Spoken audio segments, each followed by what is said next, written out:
Yes. Welcome, everybody, into Bleav in the Dallas Cowboys. While Jesse Holly finishes his snack, I want to tell you I'm Jeff Cavanaugh. And he is the great and powerful former Cowboys wide receiver, Jesse Holly. Oh, Jesse Holly went 77 yards. It must be a reality show.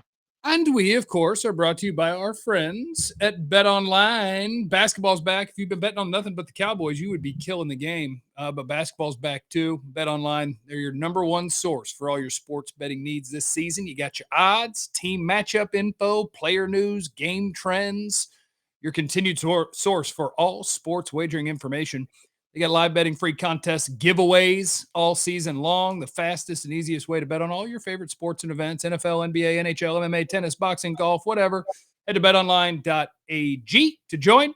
Receive your 50% welcome bonus with your first deposit. Use the promo code Bleav, BLEAV, to receive your rewards. Bet online where the game starts. Hi, Jesse. How are you, buddy?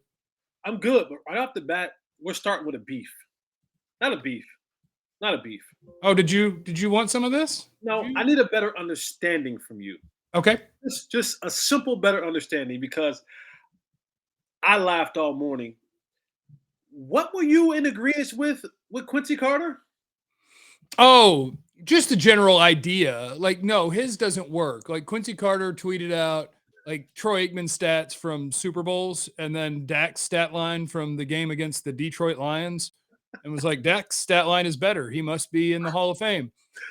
No, the only thing I agree with is the idea that like Tony Romo won't be remembered as being great because the team didn't win a Super Bowl. And I think that's bullshit. Phillip Rivers was good enough to win a Super Bowl. So was Tony Romo. Their teams never did it. It happens. Dak Prescott, likely. They might win it this year. Odds are they won't. Likely won't win a Super Bowl. Doesn't mean he wasn't good enough to. Dak's going to have a career that was good enough to win a Super Bowl. Will his team ever be good enough, and will they play well enough at the right time? Don't know.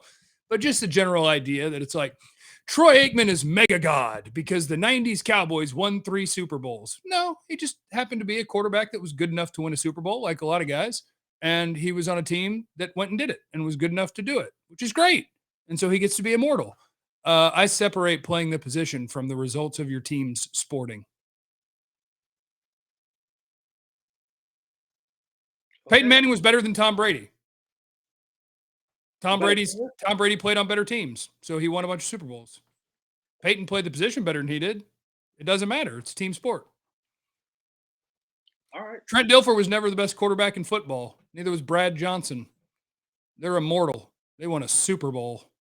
I don't think those guys are immortal. We don't talk about Trent Dilfer or Brad Johnson in any of the conversations as being one of the best quarterbacks to ever play. Eli Manning's not one of the best 100 to ever play it, but he has multiple Super Bowls, and he'll probably end up in the Hall of Fame. 100? 100?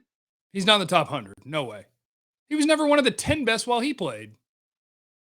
I'm trying to think. 100 quarterbacks. I guess if you just say that no one back before like the 80s was any good.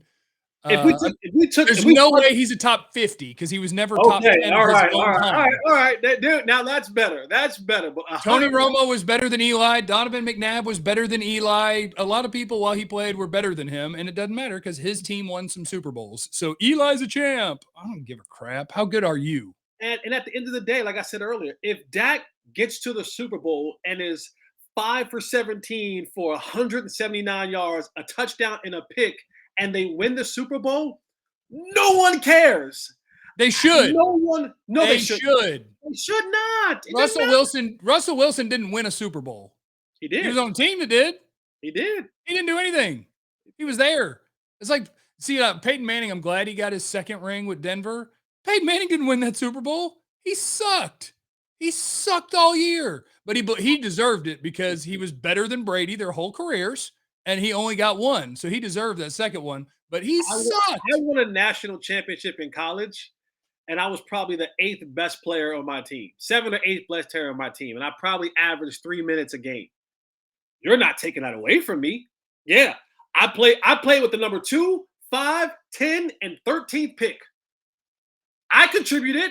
I worked those guys well into practice every single day. I gave Raymond Felton the best damn look that he could ever get. I gave Rashad McCants the best damn looks that he could ever get. I gave Jack Emanuel, and I charged the basket against Sean May and Marvin Williams and all those. I worked hard every single day to make sure that those guys who were playing the bulk of the minutes were ready for game day. All I'm saying is that Robert Ory did not have a better career than James Harden, but he's got a bunch of rings, and so we did championship. He made some critical shots in critical moments. Sure. Sometimes they just beat Johnny on the spot. All I'm saying is that the fact that someone won Super Bowls and someone else didn't doesn't make Eli Manning a better quarterback than Phillip Rivers. That's all. Okay. All I care about is how well you play the position. Okay. Transition. How did you think Dak played the position in his first game back? C+. Okay, see, I would probably go like B minus, but we're in the ballpark. And I was going to say, if you said B minus, I wouldn't argue with you. C+, B minus. I would not argue with you. And because I'm realistic and I kind of a little bit understand the game of football, and I know that you can't miss 5 weeks of football after not playing any preseason and not really playing the game of football for almost 9 months and come back in and have a 300-yard game. I just know that the odds of you doing that, the odds of you being really crisp and really accurate and on time and in the flow of the game after being away from it for such a long time is not quite a realistic thing. Saw some good things, saw some not so good things, and that's why I say C+, B minus. And they weren't gonna let him have a 300-yard game. They called 25 pass plays. How many yards you expecting on 25 pass plays? He averaged over 8 yards per attempt. That's a full yard better than the NFL average. They did fine passing the ball. They just didn't call many pass plays.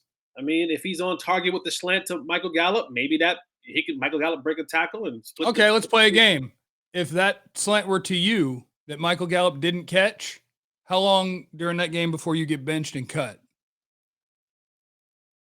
If I was Michael Gallup and didn't catch that ball? Yeah, no, if it was you in your career path, but you got to be in the game, and that ball is thrown to you, it goes through both hands, hits you in the face, and you didn't catch it, like you get benched. Anymore.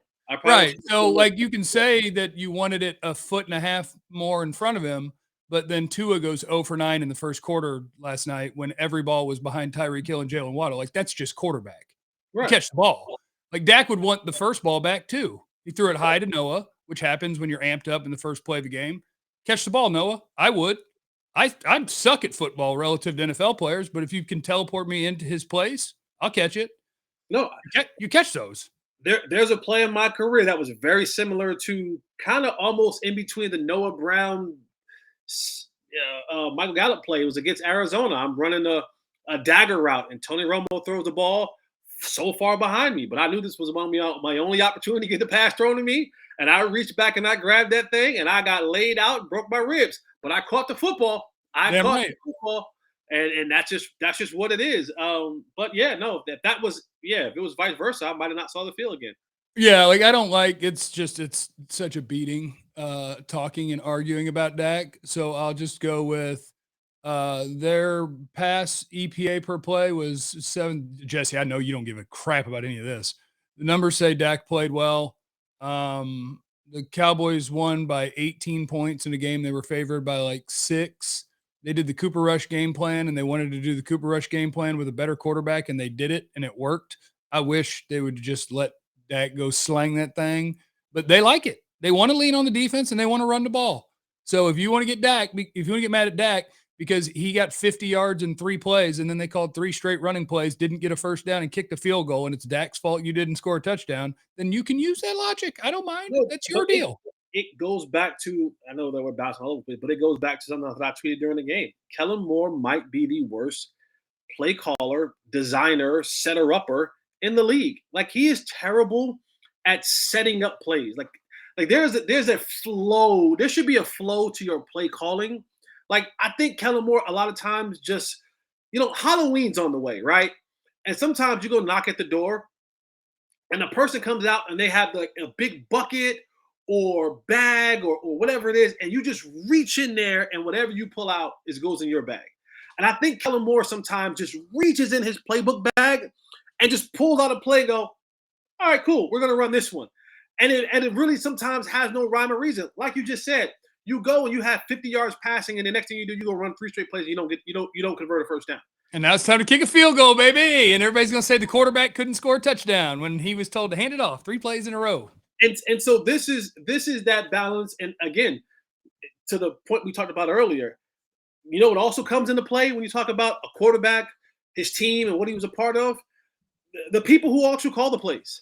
Because we've seen quarterbacks like I still do believe they broke Mitchell Trubisky in Chicago. They're breaking Jalen Fields in Chicago because they have horrible coaching. And when you have horrible coaching around a decent player, a good player, it can affect you. It can really harm who you are as an athlete because they're not playing to your strengths. You see what happened when like Patrick Mahomes. I know he's extremely talented, but Patrick Mahomes was in the perfect fit of being with a guy like Andy Reid, who understood this dude's talent and said, we're going to do everything we can to call the right plays, scheme up the right plays, give you all the things that you need, and we're going to just dominate.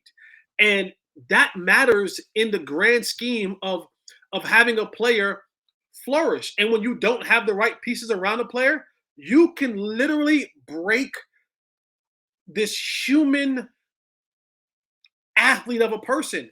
And I think Kellen Moore, a lot of times he breaks what Dak can do. I'm not saying Dak is elite. I've yet to say that Dak was elite, even in his greatest moments. And you and I can have that debate all day long. I'm good if you don't call him elite. It just depends how many people would you call elite. Because if you tell me it's like 4 and he's not one of them, I say cool. But if you say there's 10, I'm like, well, he's one of the 10 best. No. Anybody said no. That my list is like this, and I said about Dak, I go, if this is the elite tier, Dak's in the tier right under it, and depending on what part of the season is where he fits at in this tier. Like, yeah, we're good with that. I mean, my elite tier is probably Mahomes, Allen, the end. Maybe Lamar. Herbert is. I don't want to do this either because people have already crowned him. Do it if you want to. Perfect example. Do it if you want to. He hadn't earned it. Justin Herbert. Talented as hell. He has a terrible coach around him. He has a terrible coach around him. Like, you don't like you, Josh Herbert needs a guy that's good. He needs a Kyle Shanahan. He needs a Sean McVay. He needs an Andy Reid. Like, that level of quarterback can't deal with the guy who's coaching him right now. Because there's no way that you can see all of those physical tools and not be able to get him to a place where he needs to be. He needs a Brian Daboll, or he needs someone like that who can take that talent and just be like, yo, we got it. Like, that's leadership. And I think at times, Kellen Moore, he gets under my skin a little bit. Well, and people are I think the dirty little secret about sports is, and especially football, it's complicated and it's hard. A year ago, Tua sucked. Tua got Mike McDaniel, Tyreek Hill to go with Jalen Waddle. Tua's good. And that's part of the thing I wonder about the Cowboys is I think they really are embracing the defensive minded football thing. And they were good with, if we don't get a first down, sometimes that's okay. If we get 3 points, that's cool because the other team's not going to score very much and we can do that and it won't be risky and it'll be great. And Jerry and Steven will feel like it's 1992 and that'll be good. Matter of fact, let's make sure we get rid of a good receiver so that we don't have that many good receiving options so we can call more run plays. Woo woo. I still want them to, and man, this seems like I'm a negative vibe today. Let me just rewind the whole thing. Yeah, the Cowboys won by 18 points. You're right. And I'm happy. Like the only thing that affects my mood or analyses is reading replies on social media. So I just will pretend I didn't and go, what just happened is you won a game by 18 points where you should have scored considerably more, but you had a turnover in the red zone by Noah Brown. Like he had a bad day at the office. Amazing that you only allowed 6, considering at different times it was like, man, Goff can get 12 yards whenever he wants throwing. They can run for 6 yards whenever they want. And yet, when it's time to score points, the Cowboys are like, nah. Like the Micah Parsons play wasn't human. That's not human. That dude had 17 yards to go to score. and Micah was literally 5 yards away. And you really only had to get 14 or 15 of it before he caught you, because then just falling forward gets you in. And it wasn't enough because Micah's not one of us. He's Yeah, not one of us. I know all too well about being run down before a touchdown. So I felt. Yeah, but I promise you, maybe today it would happen. But man, running 17 yards before someone else can run 22, you'd be surprised how much faster you got to be to make that up. That is not a lot of time to make that up. No. And Mike is just zoom. It's freaking unreal. Let me ask you this question. Is the current style of play for the Dallas Cowboys, to you, in the Jeff Cavanaugh opinionated mind, is that formula a formula that you feel confident in, can get you into the playoffs and get you to the Super Bowl? Most years I would say absolutely not. This year is weird because normally we would be talking about the best teams in the NFC. And I'd be like, well, you're going to have to go through, let's do our 3 games of postseason football. Like you might have to go through Tom Brady's Bucks, Aaron Rodgers, Packers, and pick your third one.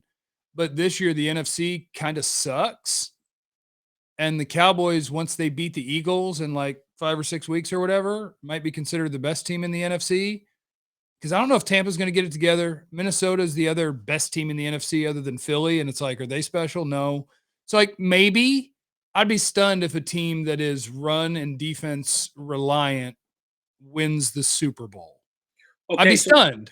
So because that defense will have to translate not just against your average team on Sunday, but usually it would have to shut down 3 or 4 good offenses, and almost none of them do. I mean, it hadn't been since Peyton Manning's Broncos, right, that a team won that way. And I agree with you. I think it is a weird situation. But do you, in your gut, because like if the season ended today, right, the Bucks would win the NFC South, their first place in the NFC South. 3 and 4, yep. Right, that's crazy. Is there any? Because to me, let me not lead the witness. Is there any part of you that says, man, in a 1-game playoff scenario, I'm still a little intimidated that I would have to go up against Tom Brady and the Bucks in a 1-game scenario in the playoffs? Not intimidated, but knowing that, sure, like Tom Brady, the thing about Tampa right now is Tampa's got talent. Tampa's got good defensive players. Mike Evans is a baller. Chris Godwin is a baller. Leonard Fournette is a baller. Their offensive line is average or worse at the moment. Tom Brady's average or worse at the moment. But yeah, I mean, a dude that's done that much winning, could he go out and have a good Sunday and they hang 35 on you? Sure. I guess possible. I wouldn't be scared of him. I damn sure wouldn't be scared of Aaron Rodgers Packers. I think they're dead in the water. I think their season's going to be over soon. But yeah, like I would still respect Tampa. No, my dream scenario is that the Giants, who aren't any good, but they're 6-1. My dream is that somehow the seeding works out and you get to play the Giants in the first round. So you basically get a bye because they suck. They're 6-1 and they suck. I want them. They're not good. They're a bad offense and a bad defense, but I'll be damned if every week Brian Daboll and Daniel Jones, they hang around. It hits 0 and you go, crap, we won again. It's so bizarre. But here we are. Yeah. Bring me New York. I mean, we can talk more about the football game. I took 3 of my biggest plays out of this game came all defensively. Micah running old boy down at the foot line. The very next play when Tank beat 4 blockers and forced a fumble. I don't think people understand how impressive that is. Yeah, he shook the extra right tackle, showed him inside, beat him outside. The diving tight end couldn't reach him. He blew up the pulling guard, got by him, blew up the fullback, and then forced a fumble. Like, think about that in the context of playing football. You just beat 2 300-pound dudes, another 285-pound dude, and you know what I'm saying? And then on your way to the ground, you punch out the ball and the running back fumbles from the 1-yard line. Like, that's like, I know Micah is super impressive. That play is extremely impressive. But what Tank did in that play, to me, was the number 1 play of the game. Like that play. And the only reason I would make the Micah play number 1, I think, is because you don't get a shot at that play unless it's Micah Parsons. Because I don't think there's anybody else in the league that can make the play Micah made. And then my third one, I went 3-2-1. My number three was because I said at halftime that coming out of the half, the Cowboys have to do something. And I said defensively, it has to come defensively. The energy wasn't there. The team was a little bit erratic. The fans were booing. You came out flat in that game. And I'm like, if this game is going to turn around, it's going to have to be on the defense. If y'all want it that way, then it's going to have to be you guys coming out and making a play. And sure enough, we we kind of got by a little bit because Sam Williams slams a dude for a loss that should have been a 15-yard penalty. That's what I immediately was looking at the TV and I was watching with our buddy Reggie, and I go, "That's 15 yards." Yeah, And nobody threw a flag, and I'm like, "Are you allowed to do that now? You're not allowed to do that." And then on the broadcast, like, "Yeah, you can't do that." I'm like, yeah. "Okay." And then the very next play, they try to take a shot down the field against Trayvon Diggs, and He might have caught it. yeah, 50-50. I mean, they didn't challenge it. Like, cool, but still, the fact of the matter is, it was a game-changing play that got the juice back in the stadium. It got the offense back the ball. They go down and do what they do, and and then of course, honorable mention is Turpin on his 53-yard. And Pollard had a 50-yard run or whatever. Did Pollard have a 50-yard run? Hell yeah. Let me look it up. It might have been like 40. I'm sorry if I'm wrong. Cowboys-Lions play-by-play. Like Zeke had a 13 and an 18, including the hurdle play.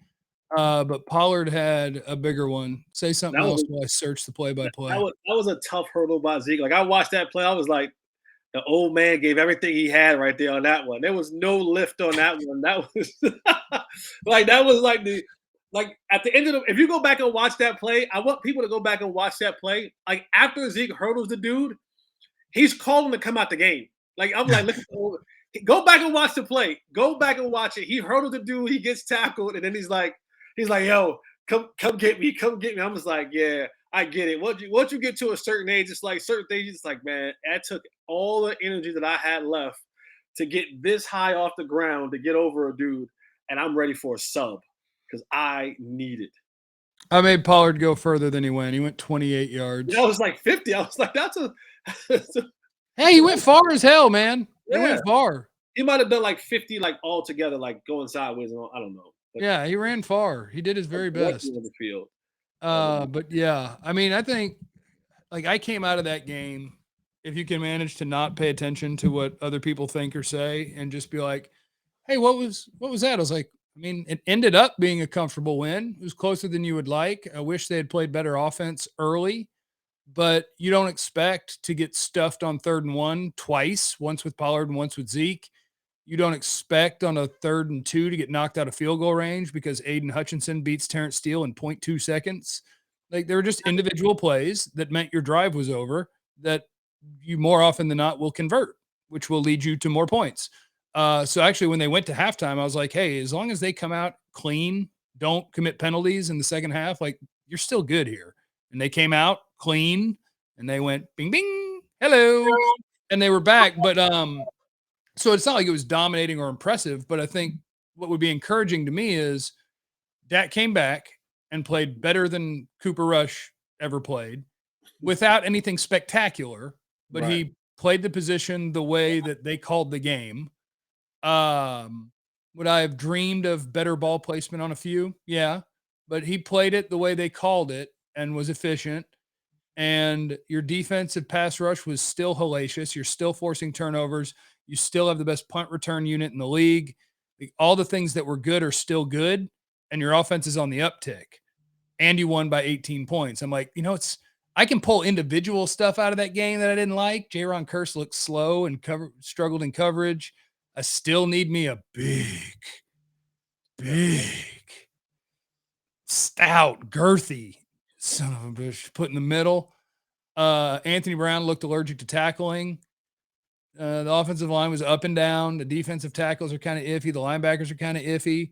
But the things you've come to depend on were there for you again, and your quarterback's back. Yeah. And you won. I'll take it.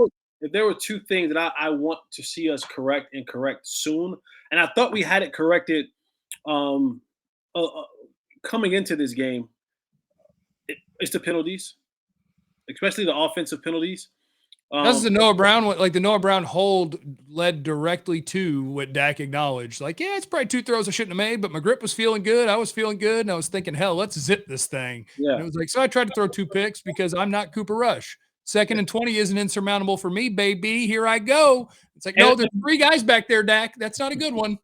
One definitely should have been picked. He the dude, I don't know how he dropped that, but it was the penalties that showed themselves again that killed drives and extended drives. And I'm still not comfortable with the way that the Cowboys do run defense.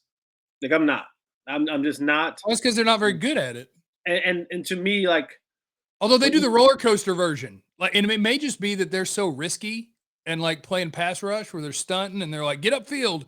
Because I do feel like, yes, they give up a bunch of 6s and 7s and 11s, but then there's the next play is -4. And it's like, oh, they ain't running it no more. But yeah, they're not good at it. But when you my only, and I'm looking probably further down the line, is there's gonna come a day that you're gonna have to face a quarterback who's actually better than Jared Goff, who's actually better than some of the other quarterbacks that you faced. And if you get that running game going, and now they're using that play action pass, and now they're not afraid of being in 39 when you get that sack, and they can convert and they can score touchdowns, and that just makes you have to play more perfectly than you want to, especially if the Cowboys are going to keep this formula of offense. Oh, they're going to blow that formula up as soon as they get down 10, and they're going to be really glad they have a good quarterback. They're going to be like, oh crap, just they haven't really done it.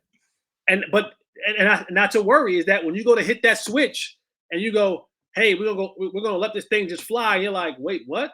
And now offensive linemen have to do more pass blocking. You know, it's different. It's different when you got to do 20 to 25 pass blocking. You know, not like 25, but yeah, like 20 to 25 pass block plays when you got to do 35 to 40. That creates more opportunities for sacks and all that kind of crazy stuff. But doing it when you haven't done it all year long, it's a little bit. Well, and I think that defense is going to have to stay good, because I do think that your kind of shootout ability has gone down, because I know Cedric Wilson can't even get on the field in Miami, but like, it's okay. He's a millionaire living in South Beach. He's all right. Yeah. Well, shout out to Dak getting him paid. But like, you don't have the weaponry you did. So you're going to get in that shootout mode, and you're going to be like, all right, Dak, this is the reason we pay you the big bucks. And he's like, well, hold on. You got rid of some receivers, and Michael Gallup's not the same as he was, and Noah Brown ain't going to separate. So our shootout is going to be me throwing to Dalton Schultz and Jake Ferguson and praying to God they don't put 2 or 3 dudes on CD. That's my shootout. And so I get the game planning, because I think this is what they're built to game plan for. I don't think they got the horses at wide receiver, which is why that's still the other thing I want to trade for. And Jesse, we named him. And somebody asked me on Twitter today for a name. And I said, just because I feel like he gets traded every year, I'll just throw out the name Brandon Cooks.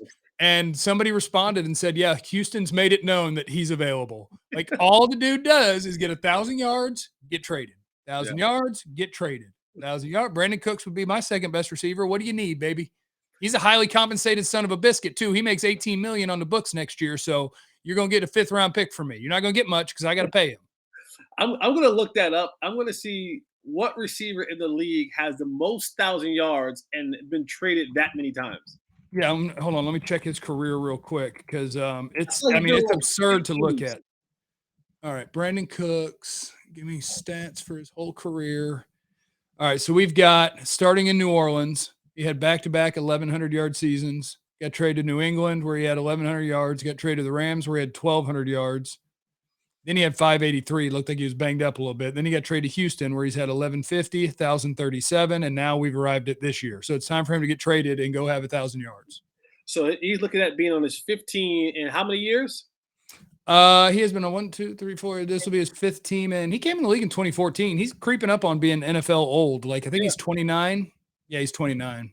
Yeah, I don't think there's many other receivers who've had more 1,000-yard seasons and as many teams. Like, he's already been 15. Yeah, I'm trying to think. Like, no, because like Rice and Moss went as old men different places and kept being able to do it, but this dude is in a different city literally every 2 years. Yeah. Give me Brandon Cooks and a big old dude. And Randy Moss and Jerry Rice, they played like 18, 20 years. Like, they played a long time. So Jerry was like 41 years old, putting up 1,000-yard years with no hair in Oakland, but still had hair. He didn't give it up. He pretended he had hair and had cornrows with a big forehead. running routes, baby. That's all you got to do. You can run a route, man. I don't care who you are. If you can run a route, I can get the ball to you. He's still running them in his copper fits on the commercials. Just got a copper fit on each ankle, each knee, each elbow, each shoulder, one around his ribs and one on his forehead. Shout out to him. Brett Favre. You see, they stopped playing those Brett Favre copper fit commercials. Did they? Yeah. They haven't. Why? What'd he do wrong?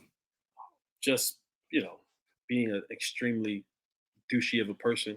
Just basically driving the streets in a pickup truck, getting out every time he sees a homeless guy and robbing him of whatever they have. Oh, you got a lighter? I'll take that. That'll work. Yeah, I'll take that. Yeah. All right, Cowboys won. Kick ass. Next week is the Bears, and the Cowboys are going to win. Kick ass. You ready for that? We're ready for that. I think Bobby Belt said this, and I think this is true. The only thing that I'm upset about is that Dak will get some rhythm this week. I think he'll take off next week, and then it gets shut down because it's a bye. Yeah. He'll probably play a little better this week, and then you have a bye. And then you come back, and don't you play suck again before you? No, I think you come out and you play like the Green Bay. Yeah. Well, currently that suck. We'll revisit in 2 weeks, but currently that team sucks. Yeah, you got Green Bay. Aaron Rodgers was in a bathrobe at his post game.